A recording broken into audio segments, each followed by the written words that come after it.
It was past midnight when I realized the key wouldn't turn. The metal resisted, stiff and deliberate, as if the door itself had decided I didn't belong anymore. The click that followed wasn't the one I knew, not the soft catch of a welcoming lock, but the cold, unfamiliar sound of refusal. The porch light was off. The curtains were drawn tight. Inside, nothing but silence.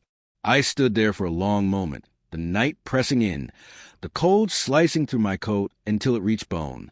My briefcase dangled loosely from numb fingers, and I could still hear the echo of the day, the argument at work that left me hollow, the faces that reminded me I was replaceable in places I once mattered. Then my phone vibrated. A message. Come home early next time. No context. No warmth. Just those words. Sharp, careless. Perfectly cruel. I stared at the screen, my thumb hovering over the call button. Once. Twice. Then 23 times. Each ring ended the same way. Silence. The street was empty, wrapped in that heavy stillness that comes before frost. My breath turned white against the dark, fading before it reached the streetlights. I felt something tighten inside me. Not anger yet, just the ache of being unwanted. Then movement. Across the street, a soft glow spilled from a window. Our neighbor Leah's living room. She stood there, framed by the light, watching. She tilted her head slightly, not startled, not curious, almost as if she'd been expecting me. When I finally crossed the road and knocked, she didn't seem surprised. The door opened just enough for her perfume to reach me. Jasmine, slow and familiar. "You look frozen," she whispered. "Come in." Her voice carried a strange gentleness, the kind that makes you forget what hour it is. Inside, her living room felt too warm, too soft, the kind of warmth that feels wrong after cold. She moved quietly, making tea, saying nothing. I sat on her couch, still in my coat, watching the steam curl between us like pale ghosts. "You two had another fight?" she finally asked. I didn't answer. My eyes were fixed on the frost building against her window pane. "She locked me out," I said at last. Leah nodded slowly, as if she already knew. "Funny," she murmured. She wasn't alone tonight. The words didn't land right away. They hovered in the air, vague at first, then took shape, then started to burn. I turned my head slowly. "What do you mean?" She looked at me then, really looked, and something in her expression softened. "You don't want to tell you that." The silence cracked between us. I wanted to laugh, to wave it off as gossip or jealousy, but there was something in her eyes, pity mixed with certainty, that made me go still. I checked my phone again. Her last scene was 10 minutes ago. 10. She was awake, reading my messages, ignoring them. Leah poured more tea. "I hear things," she said softly. "The walls here, they're thin." Her tone was almost kind. Almost. I stared at the steam rising from my cup, tracing its slow dance, and realized I wasn't angry yet, just empty. Then I remembered. "You said there was a condition." Leah's lips curved faintly. "Yes, my condition is simple. You don't tell her you stayed here. Not tonight." I nodded. I understood too well. Some things aren't spoken because they don't need to be. That night, I didn't sleep. I sat on her couch, listening to the hum of the radiator and the quiet ticking of her clock. The hours passed without sound, without movement, only the faint ache of realization filling the room. The next morning, frost still glazed the grass as I crossed the street back home. The door was unlocked this time. She was in the kitchen, humming. Her hair was damp, her skin glowing faintly from a shower. She wore my shirt. "You're up early," she said casually, not turning around. I didn't respond. I just watched her, the curve of her shoulders, the rhythm of her hands moving through morning routines, as though last night hadn't happened. "You locked me out," I said quietly. She laughed, soft, effortless. "You came home too late. That's all." No apology, no explanation, just a wall of indifference. I wanted to ask her why. Instead, I walked past her and into the shower, under the running water. I replayed her tone, her smirk, the way she didn't even flinch when she saw me. The water ran cold, but I didn't move. There was a strange calm in realizing that something inside you had already broken, and you didn't feel it anymore. For the next week, I said nothing. I acted normal, routine, predictable, polite. She smiled at me at breakfast, texted in half sentences, laughed at the right times. But at night, I began to notice the little things.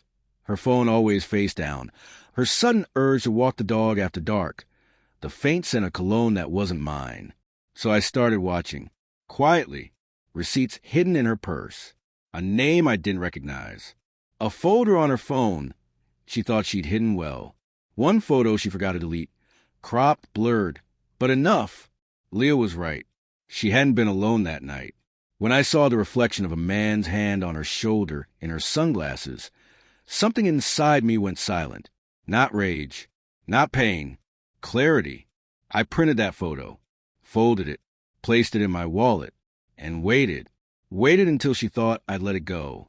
It was Friday when the waiting ended. She came home late, as usual, humming a tune I didn't recognize. I was sitting at the table, lights low, dinner untouched. She tossed her keys onto the counter. "Rough day," she said carelessly, not meeting my eyes. I slid the folded photo across the table. She hesitated, then opened it. Her face drained, then tightened. "You went through my phone," she said. I didn't answer. She gave a brittle laugh. "It's not what it looks like." I tilted my head slightly. "Then tell me what it looks like." Her mouth opened, closed. Her hand trembled as she set the photo down. "You could have just asked," she whispered. "I did," I said quietly. The silence stretched between us until it felt like something you could touch, sharp, unmovable. For the first time, I noticed how small her voice had become and how calm mine was. I wasn't shouting. I wasn't even shaking. I was just finished. She stood there, still holding the photo between two trembling fingers, the paper shaking faintly in the air-conditioned hush of our kitchen. The clock on the wall ticked with unnatural loudness, every second a little louder than the one before. Finally, she looked up. "You're twisting this." "No," I said. "You already did." For a heartbeat, nothing moved. Then she let the photo slide from her hand. It fluttered to the floor, landing face down between us. "I can explain," she whispered. I nodded once. "Then do it." Her throat tightened, words catching halfway. "He's the friend. You know that." I waited. The quiet stretched so long it started to hum. Her eyes darted toward the window. "It wasn't like that." "It was exactly like that," I said. The light above the table flickered once. A weak, tired pulse. I could smell her perfume now. Not jasmine, not hers. Something unfamiliar, colder. She opened her mouth again, searching for a version of truth that might still save her. "You came home too late that night," she said at last, voice low, almost pleading. "You're never here anymore. We barely talk. I just needed someone who would listen." I finished for her. Her silence was answer enough. I stood up slowly, the chair legs scraping across the tile. "You locked me out that night," I said, "and I thought maybe it was an accident. But it wasn't, was it? You want me home early." She turned her face away. "Stop." "I would," I said. "If you hadn't sent that message." I picked up my phone, thumbed the screen awake, and read the words aloud. "Come home early next time." The irony sat between us like another person. Was that before or after he left? Her shoulders stiffened. "You're cruel." "No," I said, "I'm precise." That was when I saw the flicker in her eyes. Not guilt, but calculation. The look of someone realizing too late that the rules had changed. She reached for the photo again, maybe to tear it, maybe to hide it, but I stopped her hand. "Don't," I said softly. "Leave it there."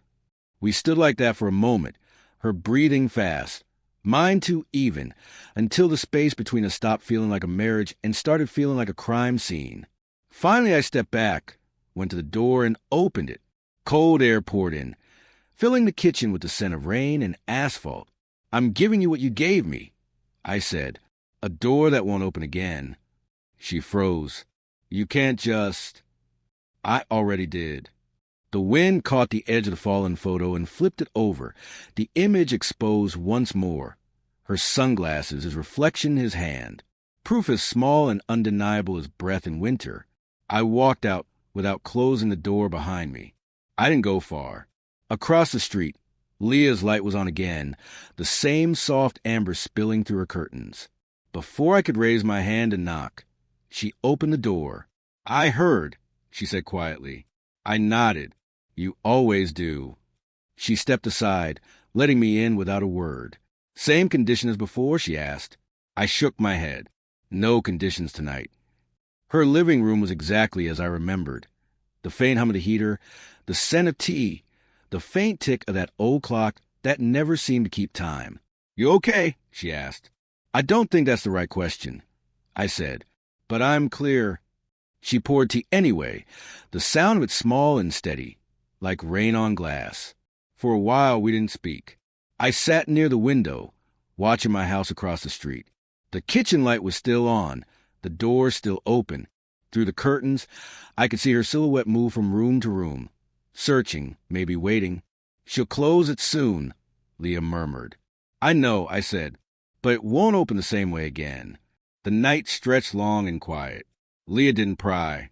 She just let the silence sit between us until it softened. "People think betrayal destroys you," I said finally. She looked up, eyes calm. "And it doesn't?" "No," I said. "It refines you, burns away what's left of the illusion." Leah studied me, her expression unreadable. "And what's left?" "The truth," I said. Cold, simple, bare. The clock ticked on. Outside, frost began to spread across the lawns, turning everything silver and still.